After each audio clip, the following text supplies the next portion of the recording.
just, you know, hanging out with my balloons, of course. Happy 50K. Oh my God, guys. I have literally had this on my bucket list for as long as I can remember. I literally started my YouTube channel 3.5 years ago. And I officially hit 50K. I feel so proud. I'm literally so appreciative. Thank you so much. So I wanted to kind of include that in the beginning of this video, so thank you. Hello guys, welcome back to my channel. Today we are going to be doing episode 2 of Get It Together, Sis. I'm really excited to do this video because it is all about the glow up. I actually did a video about glowing up probably 2 years ago, and it was kind of embarrassing. So we're gonna like start over, and today is gonna be all about the mental glow up. You cannot and will not be able to glow up physically if you are not right within. And I wanted to do some really easy tips, some really easy tricks on how to glow up mentally. In this day and age, we are all struggling with something, and sometimes we're just a little bit down. And I found some really great things that have been able to really help me get through them and help me actually elevate in life, which is great because if you really just work on your mental health, you are able to work on everything else, and everything else just comes so much easier. Before getting started, please do not forget to subscribe down below. I would appreciate that just so very much. And please follow me on Instagram. I will put it here on the screen. And I put all my posts on there and let you guys know exactly what I'm going to post here on YouTube, so you guys kind of have the inside scoop. So please follow me on Instagram. It would mean the world. Give this video a big thumbs up, and let's just get into the video. So something that I found that really centered me and kind of got me into the groove and back into my normal headspace was listening to podcasts and reading books. It really, really, really helped. Gary Vaynerchuk, he has the best inspirational and motivational podcast there is, and it actually is just loops of his YouTube videos that he posts or just audio clips that he has. The biggest problem right now is insecurity. Everybody's actions are to get shit to close their insecurity. You have so much time, and everybody's in such a rush. They're in a rush because they want to prove something to somebody. Money is not the variable of happiness. It's super inspirational. It got me right back into where I needed to be. It reminded me that at this age, at 21 years old, you do not need to know what you want to do with your life. It is so normal to just kind of go through life and just feel, I don't know, insignificant. And he kind of helped me get back into the mood of just wanting to grind and hustle and just have a really great goal. Minding your business is key in being able to mentally glow up. I really feel like when you are nosy and kind of sticking your nose where it doesn't belong and kind of wondering, what is she doing? What is she doing? What is he doing? You are not worrying about yourself, you're worrying about other people. You're going to realize time is going to go by and you haven't done anything for yourself, and you've been just worried about what everyone else is doing. This is extremely crucial, and a lot of people don't really include this in a mental health glow up, but I really do believe that if you mind your business, you worry about yourself, you're constantly just trying to reinvent your own self and not worrying about what everyone else is doing, you are going to win in life. We need to realize that we are only in competition with ourselves, but that's pretty much what I have to say on that.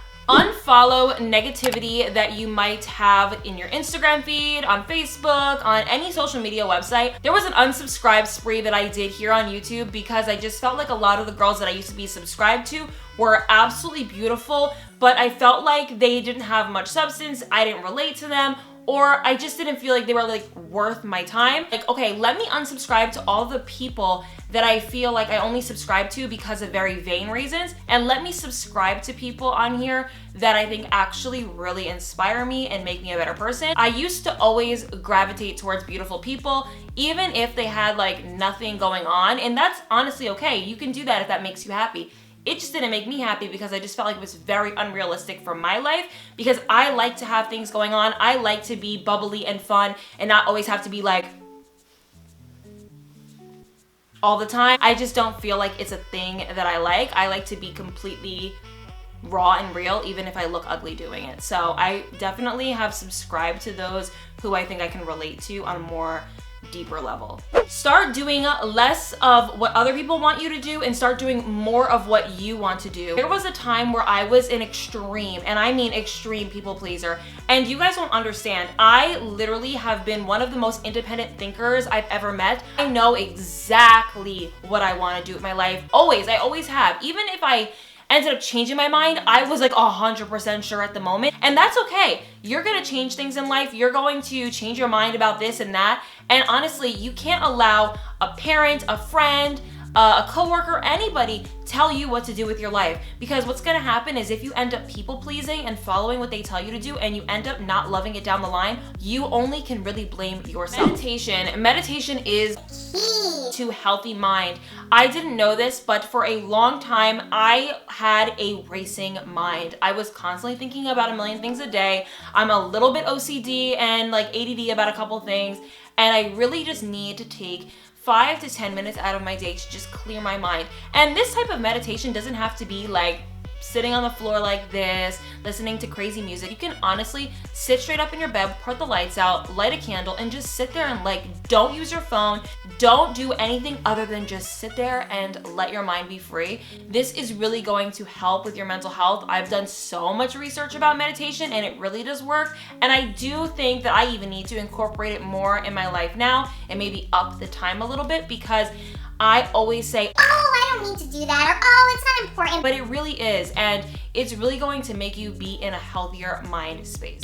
Give yourself deadlines to finish things. If you tell yourself that you're going to do X, Y, and Z, make sure it's due by a day. This is going to help you keep a good schedule, make you just have less stress in your life because you know exactly when you need things done by, and obviously make this deadline extremely realistic. Don't allow it to kind of control your life. Like, make the deadline kind of easy, but also make you have to do it, and it will really help. I found myself always saying that I was going to film, but I would put it off, where now I make myself a schedule and tell myself when I want to post it by, and it has helped my life so much. Keep a journal. This is free therapy. If you guys can't afford therapy like many people, or you just don't like talking to a person, it is so important to write down what is going on in your head. If you have a lot of chaos going on in your life, or you have people in your life that are driving you nuts, or you're just stressed out in general, writing it down is going to be literally your savior. It is the best thing for just clearing the mind, allowing it to just be right on paper, and it almost feels like you're writing a letter to the person or to the thing that's pissing you off,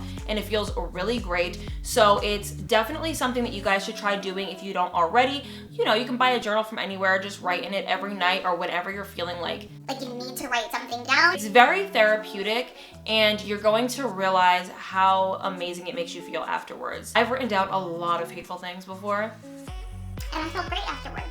This is an extremely, and I mean extremely big one. You need to cut out negative influences in your life. Cut them out right this instant. You are never going to elevate your mental and physical health if you are constantly being drained and pulled back by people who just do not have the same mind frame as you. You are going to mold your mind into their mind. You are who you hang out with. If somebody in your life is being negative or hurtful, or they're just not where you want to be at, stop hanging around them. Now, it's a little bit trickier when it has to do with family, because you can't just like cut out your family whenever you feel like it, but limit your time with the certain people that are driving you crazy and being extremely negative. Don't be short with them. Just say, hey, bye, see you later, whatever it is, and keep your mind in a healthy space. If you constantly surround yourself with negative people or people who are bringing you down, you are always going to be negative, and you're never going to succeed and elevate to that higher level of thinking and success that you want to be at. What makes me feel really good and powerful is when I have a really great hair and makeup routine developed, and this has to do a lot with the fact that if you look in the mirror and your hair is a mess and you have no makeup on, you have a pimple right here, you are going to feel so much better if you put some makeup on, do your hair, make yourself feel beautiful. You're gonna look in the mirror and go, oh, I actually want to do something today. I actually want to go out. I found that when I didn't wear makeup at all, or I didn't do my hair or anything like that, I only stayed in sweats, I never wanted to leave the house, because obviously I didn't want to look like that leaving the house. And I also just wasn't motivated. When you look hot, you're motivated to do things. That's just a fact. And last but not least, you guys already know, I always include diet into these segments, and it has a lot to do with your mental health, because if you are eating foods that make you lethargic or make you too full or just make you feel not so great, you are not going to be mentally in a good space. This is something that I had to learn over the years. Back when I was eating not so great, I was not getting out of bed earlier than probably 10 a.m. and I just didn't feel like I wanted to conquer anything in the day. So eating right, drinking right, and filling your body with all the right things is going to be something that you guys are gonna love to do, love to treat yourself, and you can always make healthy eating fun. If you guys wanna see some healthy eating made fun on this channel, let me know down below. It would mean the world to me. I love cooking. I love being able to kind of express myself with food. So if you guys wanna see that, let me know. Let's mentally glow up, guys. I've been in the ruts that you guys have been in. I've felt the worst of the worst, but now we are just feeling liberated. We are going to be free, and we are going to work on ourselves in 2019. It is so important. Mental health is key in getting it together, so I wanted to include that in this series. I hope that you guys really enjoyed it, and I hope that you guys got some really great tips from it. And let me know down below if you guys have any tips on how you mentally glow up, and I would love to hear them. Stay tuned for my next video. Mwah.